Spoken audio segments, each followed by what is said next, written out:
Okay, great. So let's get straight into it. So Lee, thank you so much for joining us on Save the Rave. It's a real pleasure. Thank you very much for having me. Good to hear your voice. Yeah, long time no see, man. Lee, it's been around 20 years. I don't know if you realize that. 20 years since we've been in Cape Town. Yeah, now you're making me feel really, really old. But yeah, okay. I promise you, everyone listening to the show right now is in the same boat with us. Yeah, good. Yeah, so it's been 20 years since we first saw you in Cape Town for the Tidy Monthlies at Studio 47. And I can't remember, I know we had you back a couple of times after that, but I can't remember what the other events were. Can you remember? Neither can I, to be honest. They all seem to blur into one. All I remember is that there were just the best parties, and I used to, I miss coming down to Cape Town. I mean, obviously, I've been very lucky to make some great friends from Cape Town. Obviously, Sean M, Sam Faree, who obviously I still see and talk to on a daily basis here in the UK. So yeah, it always holds a very special place in my heart, Cape Town, and always will do. So I hope that one day we can come back and maybe do it all again. That would be amazing, though.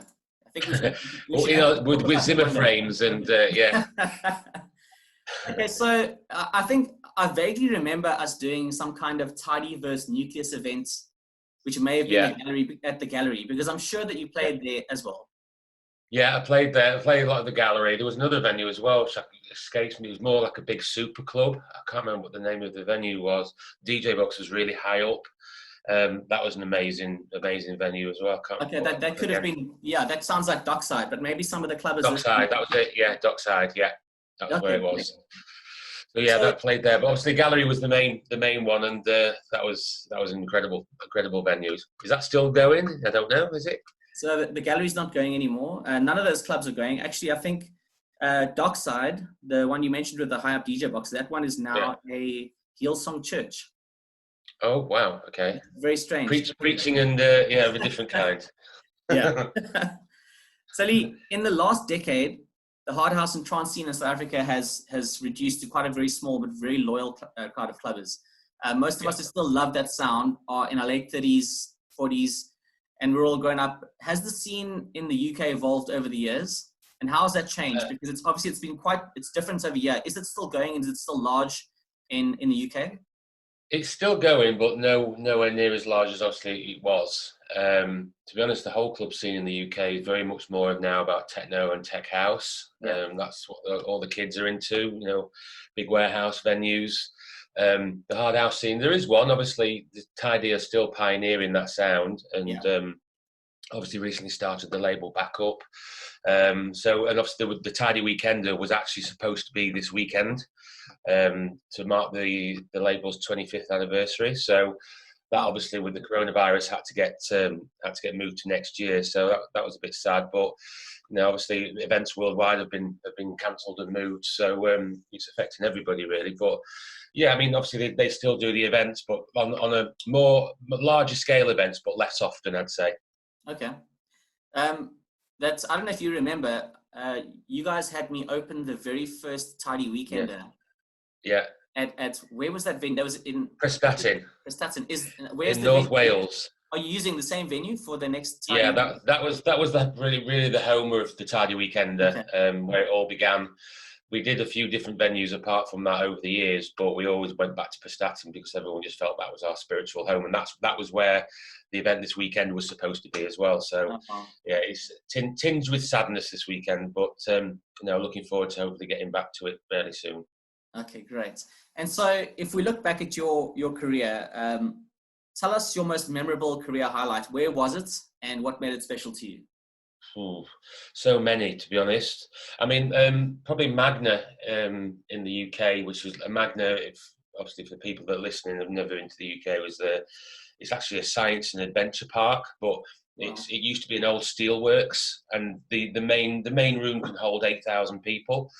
So it was literally in place in Rotherham where Tidy Track's offices used to be based, and we were the first brand to ever go in there and do events, and we did that with live on the local radio as well, and that was probably one of the best ones Yeah, that sounds amazing. I remember playing one because it was just a few months after my father died, actually, and I took my mum with me because she'd never seen me play. So yeah, she was totally blown away by it all, to be honest. But yeah, I mean, to play to like 8,000 people in one room and have been broadcast live on the radio was very special. Obviously, the Tidy Weekenders that we've just spoken about were really special. Yeah. Coming over to Cape Town, playing in places like Canada. I was really lucky to play all over the world, really. So in some amazing venues with some amazing people. So it's difficult to pick one, but I think if I had to, it'd probably be the Magna ones. Yeah, that sounds awesome.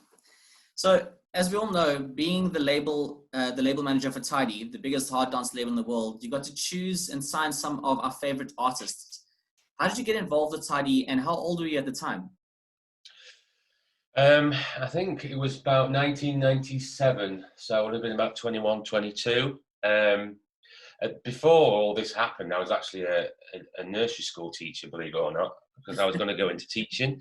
And then the story goes is that basically I used to get tonsillitis quite a lot when I was a teacher, so I had to have them taken out. When you have them taken out at quite an old age, it can really hit you quite hard. So I had to have 4 weeks off work.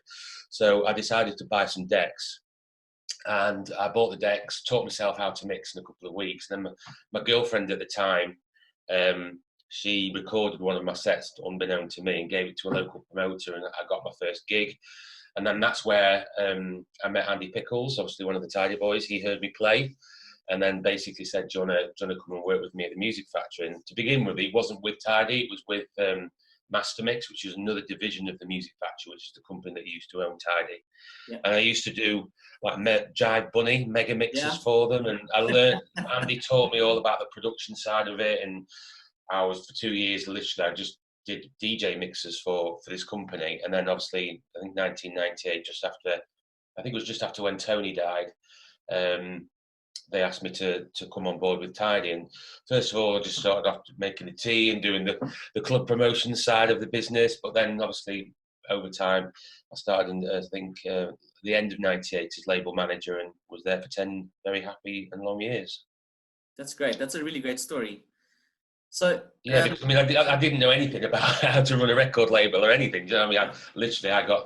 I had the benefit of obviously working with Amadeus and Andy, who taught me pretty much everything that I needed to know. So I have a lot to thank them for.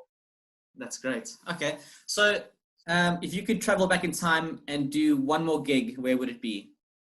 Oh God, it would definitely be in Cape Town. It would have to be, because that was always my favourite destination. I'm not just saying that because I'm on this interview. Seriously, I used to love coming to Cape Town. It's such an amazing place and great people. So I would love to come back one more time for sure. I think we should try and make that happen for you. Yeah, that would I think be the clubbers there would love it. We've and every couple of months there's kind of an event where all us old party goers get back together and we go through some of the old classic tunes and uplifting trance, all the music that we love. So I think that we could make that happen. So this year looks like it's a bit of a write-off. Let's do it. Talk about when we get this coronavirus thing out of the way, we'll get it sorted. That sounds like a plan. Lee, thanks so much for joining us today, and thanks for the awesome mix. Pleasure. Oh, one more no question. problem. I have one more go for it. That I almost forgot. You mentioned that you will be releasing or doing a mix for Tidy, a classics mix that's coming out soon. Yeah. This the mix actually I've sent over to you is taken from a new album that I've just mixed for Tidy. You'll probably remember the Resonate series that started off back in the day, which I mixed the first one, the fourth one, and the eighth one.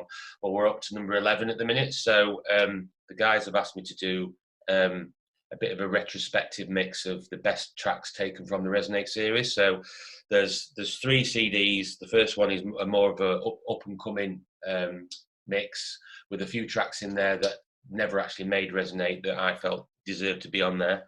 And then there's 2 CDs of the best of Resonate. So that's out on Tidy on the 25th of July, which is actually my birthday. So a nice little birthday present for me. So yeah, the mix that I've sent you is actually one of those CDs. So I hope you really enjoy it. Fantastic. Thanks. We're all very excited. So Lee, thanks again for the chat. And we should definitely have you back on again soon. Where can people buy this album? If you go to glamzoo.com, that's the online store for tidy tracks. So if you just put Resonate 11 into your search engine, I'm sure it'll pop up. Fantastic. Thanks, Lee. It's been Pleasure. awesome. Thanks, man. Great to talk to you. Look after yourself.